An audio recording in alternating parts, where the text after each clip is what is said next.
श्री स्वामी समर्थ. आज आपण श्रावण महिन्यात सत्यनारायणाची पूजा केल्याने काय फळ मिळतं, त्याचं महत्त्व काय आहे आणि ही पूजा का करावी याबद्दलची माहिती जाणून घेणार आहोत.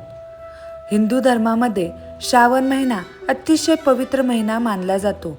भगवान शिव, भगवान विष्णू आणि देवी देवतांची विशेष पूजा या महिन्यात केली जाते. या महिन्यात सत्यनारायणाची पूजा केल्याने घरात सुख, शांती आणि समृद्धी येते अशी श्रद्धा आहे.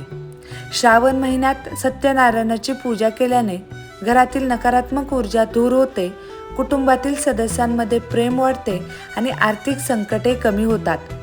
अनेक लोक नवीन घर, व्यवसाय, लग्न किंवा इतर शुभ कार्यानंतर सत्यनारायणाची पूजा करतात.